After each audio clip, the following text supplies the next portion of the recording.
everyone. I'm Zainab Selvi, and I have the great honor to be on stage with India's biggest movie star, Amir Khan. Thank you.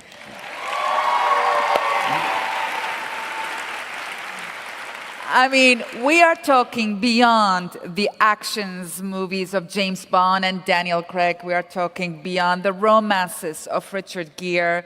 We are talking beyond the charms of George Clooney. We are talking, ladies and gentlemen, above and beyond all of that, a man who has been acting since the age of 9, who has conquered the hearts of 600 million. Yes, 600 million Indians. This is half of the Indian population. This man has done it. Unbelievable. And in 2012, he surprises India, he surprises the world with launching a new TV talk show, Satyamev Jayate, that tackles social issues, taboos, heads on. I mean, you just put yourself out there. What inspired you to do that? Well, a very good evening to everyone here. I think it started somewhere when I was a very small child, and it began with my mother, I think. My mother's been a big influence on me, and I'll narrate an incident of my life which stayed with me all along, and that's, I used to play a lot of tennis when I was a kid, and competitive tennis, you know, state level, national level. I was pretty good at that time, and she knew how anxious I was about the game, how much I loved the game. And every time I had a match, she'd be waiting for me to come home. And when I would come home, she'd ask me, did you win, did you lose? Usually I would win, so my answer would be I won. And then, after about 5 minutes, the first time she did it, it really shook me. After about 5 minutes, she would come and say to me, you know, the boy who lost to you today, he would have reached home about now, and his mom would have asked him the same question. And he would have said he lost. So his mother must be feeling really bad right now. And the first time she said that to me, it like really hit me. I mean, her ability to think for another, a woman she's never seen, never met, really hit home to me. And I don't think she was meaning to tell me or teach me anything. That's just how she is. And I think a lot of what I am is a result of her. I think the second person who's been a big influence on me is my friend Satyajit Bhatkal, who happens to be the director of the show. Satya and I were in school together. He was a topper in the class. I was the backbencher. And he was brilliant, so he had the world at his feet. He could do what he wanted. But after we passed out, he decided to work for other people. So he didn't become an engineer or a doctor or a chartered accountant, which he could have been, or an MBA, whatever he wanted. He decided to spend his life, you know, working for people who were less privileged than he was. I got into films and got into acting, and my career took off, and I was... So each time I would meet him, I'd feel really guilty. I mean, I wasn't doing anything wrong. I was doing what I loved doing.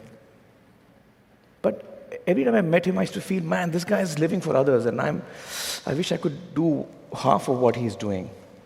And that kept troubling me. So I think a lot of all this finally resulted in what happened as SMJ, Satyamev Jayate. Television also grew strong in India at that time. And I reached a point in my career where I had earned a fair amount of goodwill, and I kept thinking that how can I contribute? You know, you wake up in the morning, you read the papers, and you read about injustice, you read about poverty, you read about people who are less privileged than you, and you want to really do something about it. I think most of us feel that way, and we don't know what to do. And I felt that for a number of years. And then I realized that I should do what I know best, and which is storytelling. And I should use the strength of storytelling to try and change minds and try and, you know, enrich perhaps the discussion on certain issues that we face as a society. And I saw that no one's really doing it on that kind of a scale, on a public platform. And I thought if I combine the strength of TV with the goodwill that I've earned, and you know, we try and actually combine journalism, investigative journalism, and storytelling, So we really research each topic and then bring it to the country of India and share what we have learned with the people and hope that we can transform minds, hearts. You know, I always felt that there are two ways of bringing about change. One is top-down, when you make laws and you tell people to follow them, or you make policies and you expect people to follow them. And the other way, and sometimes it works, but sometimes, a lot of times it doesn't. I think the other way is a longer route, but I think that is what we've chosen to do. And that is to reach out to people's hearts. Not with anger, but with love. And you know, try and transform minds at a young age. Yeah. Now, that was your first show. That is not an easy topic. What triggered you to choose this one? Well, I'm not quite sure why we chose this one in particular, but I felt that initially we had researched 4 topics. One was female feticide, and one was public health. The other was child sexual abuse. And so for some reason, I think we instinctively stuck with female feticide as our first episode. I also feel it's a huge problem in India, first of all, and it also connects with people on a very gut level. We chose to put the show forward not as a woman's problem, but as a mother's problem. You see, what we try to do is when we get the information that we have, we try and put it to people in a manner that, you know, gets them emotionally. So I don't start the show by saying, you know, today we're going to talk about female feticide. I start the show by saying, you know, I've often asked people who the most important person in their lives is, and usually people say my mother, and I feel the same. And I talk about motherhood and get people into a certain emotional state. And then I say, well, let's take a look at how we're treating our mothers today. And we meet our first guest, who is a mother who's been through 8 abortions in 6 years, forced abortions by her mother-in-laws and husband. And so when you're looking at her and you're hearing her story, you're looking at a mother and what a mother goes through, and then, of course, what a woman goes through when she's, you know, forced to go through an abortion. So I think that kind of really got people. You know, the first episode itself has a very strong emotional connect, is what we felt. And that's why I think we chose female feticide as our first episode. And you'll be happy to know that, you know, in 2011 was when the episode aired. And before that, the census that was carried out had a certain numbers. It was, the national average was 914 girl childs against 1,000 boys born every year. And it was sliding. Is sliding alarmingly, and certain states like Rajasthan and other states, Maharashtra, were very bad. 890, 880, you know, per 1,000 boys. You'll be pleased to know that these 2 states have revealed their numbers today after 3 years, Rajasthan and Maharashtra. And in both these states, the ratio has gone up by 50 to 60 points. So it's now around 950 to 1,000 boys. Wow, wow, wow. And I believe it's a combination of the show, which is reaching out to millions of people and talking to them, you know, emotionally. And it's also the governments, the Rajasthan government and the state government of Maharashtra really acted very, very dynamically. And it's a result of all of this, I think. And people actually reacting to it and deciding that they don't want to do this anymore, a lot of them. Now, it is illegal in India. Well, abortion is legal, but sex-selective abortion is illegal. And that itself is strange. I mean, in the US, I don't think there's a law in which you cannot ask your doctor what the sex of the baby is going to be. Because in the US, the doctor doesn't expect you to go and abort the child if it's a girl. So you don't need a law over here which tells you that. So in India, we have a law where you cannot ask the doctor what the sex of the child is. And the doctor is not allowed to tell you. So both the doctor and the parents could be in jail if they ask the question and that question is answered. Now this law is actually, it tells us what we are. This law is needed for us, unfortunately. Otherwise, in other societies, you don't need this as a law. Usually you celebrate. I have a girl. Yeah. There's another law we have in India where as a criminal, you can't stand for elections. You need a law for that. I mean, it's sad. What I'm saying is sad. It's like black humor, because if a criminal stands for elections anywhere in the world, he won't get a single vote. But in India, we have to have a law, because as Indians, we've in the past seen that we do end up voting for criminals. So we need to have a law which tells us you can't stand for elections if you're a criminal. So you see, these laws actually tell us also a lot about what we are. Contextualize it for people who live here in the US. I would imagine about 90 to 95% of people in India have either given dowry or taken dowry or both. So when you're communicating to the huge majority of the country and telling them that what they have been indulging in perhaps is not the best thing to do, and most probably the TV that they're watching your show on has also come in dowry. So you have to, which is why it is so important for us to communicate this with love. And we had this discussion very early on with the core team. I said, with what driving emotion are we doing this show? Are we doing this show with anger? Because then our conversation is different. And I'm not doing this with anger. I'm doing this with love, because I really feel that only with love can you actually, affect a person and bring about change. There are so many things that we need to, and we have to look inward, and I'm included in that. I'm not excluded in that. We have to look inward, at ourselves. But did it make people uncomfortable that you touched on these how did they respond? Well, by and large, the huge majority, the very positive thing I want to tell you is that the huge majority of Indians has just loved the show. And that speaks a lot for what India is today. It speaks a lot for the fact that India wants to change. India is ready for change. I would have imagined, none of us had imagined a show which is picking such heavy topics would be so popular across the country. And the fact that it is so popular really speaks well for us as Indians today. That we have issues, we have problems, but we want to leave them behind. We want to come out of them. And we really want to move ahead and improve ourselves. I think that's what the success of the show tells us. How do you come up about choosing the subjects?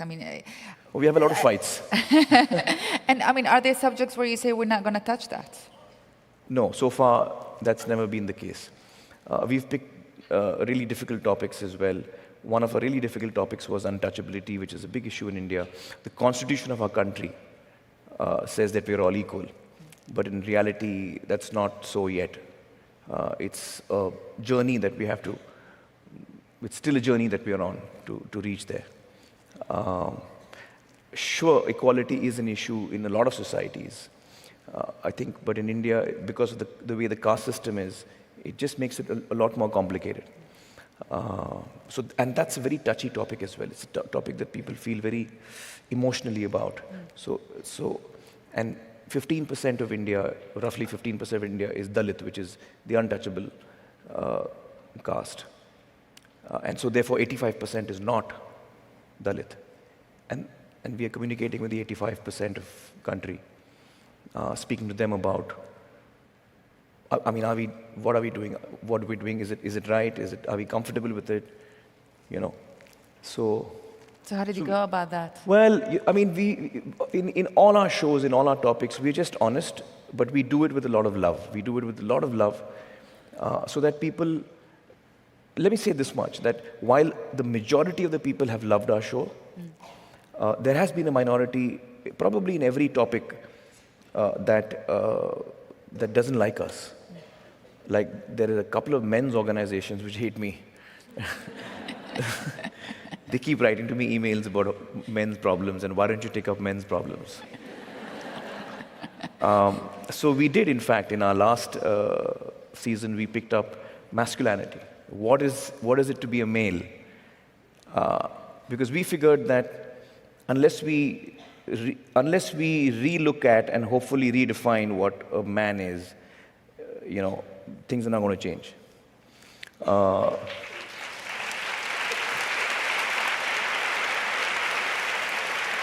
so women have changed, women are changing, but men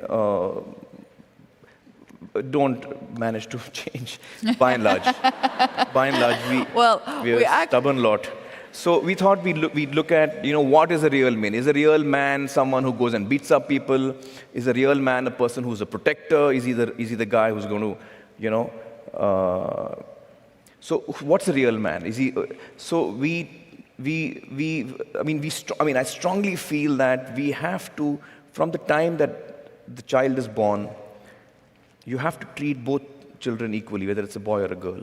And you have to allow the boy child to cry. You have to allow him to cry. Because the first thing we tell a boy when he cries, don't cry. Are you a girl? Why are you crying? So he grows up feeling that I'm not supposed to cry. And when you tell the child not to cry, you're actually removing him further and further away from his emotions. He's feeling something and you're not allowing him to feel that. So you're distancing him from his emotions. And then you're surprised why he's beating up his wife. Because the fact is that when you tell the child that it's perfectly all right to cry, it's perfectly all right to feel terrible, it's perfectly all right to feel scared. Most boys are told, hey, you can't feel scared. You're a boy. Are you scared of the dark? Come on, go to the roof alone. So boys feel scared, and we have to tell that small child of 4 that it's all right to be scared. And so that boys can grow up more sensitive. Right now, we are creating boys, or we are working towards creating boys who grow up to be insensitive.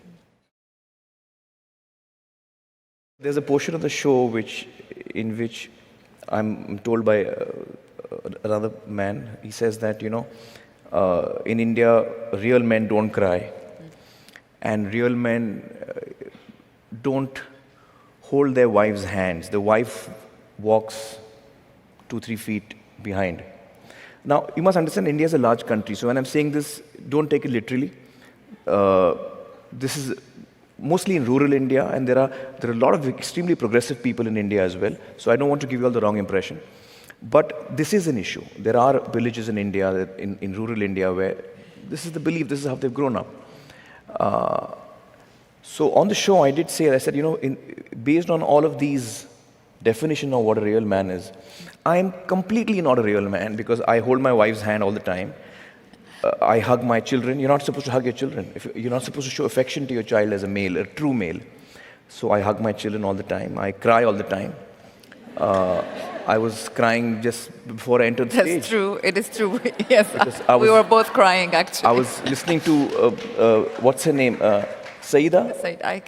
Yes, I was listening to her speak and I was in tears. So I cry all the time. Have you cried on movies, on TV? On TV, every episode of mine, yeah. Excellent. Not a single episode goes by when I don't cry. And it's not only during the show itself, it's even when I'm researching it.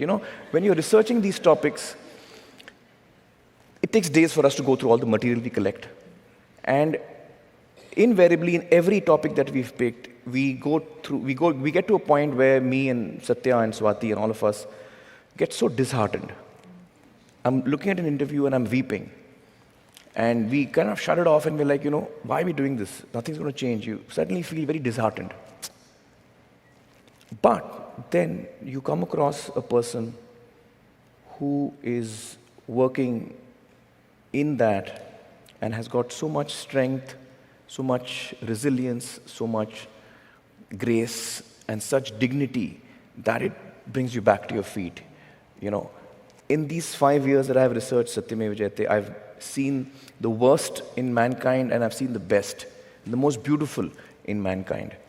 I've come across people who are such amazing and inspirational people. I spoke to this lady whose son had been murdered. Her son had got married to a girl from a different religion, and so it was an honor killing. This lady spoke with such dignity and such grace, and with such forgiveness in her heart. I just couldn't get over it, It was it was so amazing to listen to her speak. She's talking about her son who's been killed. And, I don't know where she finds the strength from to still look for love, in people. I was speaking to these two women. We often assume in India that women who are from rural India are uneducated and therefore not as strong as women from cities, etc., etc. So these two women who, in the same episode of honor killings, one woman's son and the other woman's brother was killed. And they were ostracized from the village. They were targeted. They were not sold anything. Nobody spoke to them in the village. So the ashes are taken in what is called a kalash, like a pot. That pot was not sold to them. That's the kind of segregation they faced in the village. And then they did a police complaint and all of that. So the case was going on. They were threatened. They were offered money. There was political pressure put on them. Every kind of pressure was put on them. But they didn't take the case back. And they fought the case. And they won the case, and those men are now convicted. Now, what I'm trying to say here is that these two women are from a small village in India. And the kind of courage they show in a city like Mumbai, when a political party announces that tomorrow is Mumbai Bandh, which means nobody dare go out of the house, we're going to stone every car that goes out, some kind of protest that they're doing. Nobody leaves the house. In a city like Mumbai, which is a large city, nobody even knows who I am. We are all strangers in this city. But we are frightened to step out of the house because someone has announced that we can't. Here, these two ladies are specifically targeted. They're still staying in the same village, and they still have the courage to stand up and say, no, we don't want money. We want justice. Where do they get this courage from? So it's really amazing. So I've met such wonderful people in this journey of 5 years. It's hard to sort of escape the fact that you lost weight or gained weight. And you sort of were thinner in here, but I understand it's because you're in a movie right now. You're in the midst of shooting a movie. I'm actually getting ready for this film that I'm playing an older man who's an ex-wrestler. So I'm putting on a lot of weight, which is fun. But has it changed your choices of stories as a star, as a movie star? Not really. I wouldn't say it has changed my choices as an actor, but quite naturally I get attracted to films because of who I am. So this film that I'm doing, for example, it's called Dangal, which means wrestling, and the story is about this wrestler who has a dream to win a gold medal, an international gold for his country. He can't fulfill his dream because he doesn't have money, he has to give up wrestling, and so he decides that his son will fulfill his dream. And then he proceeds to have 4 daughters in the next 15 years. So the story is about his daughter fulfills his dream. Yeah. And exactly. Well, Amir, you could have easily rested in the limelight, and yet you took, with courage and with integrity and with love and inspiration, you just went ahead and inspired, half of India's population. This is a huge deal and inspiring all of us here in America. So, chapeau to you. Thank you. Good luck. Keep going. We are all behind you. Thank you so much.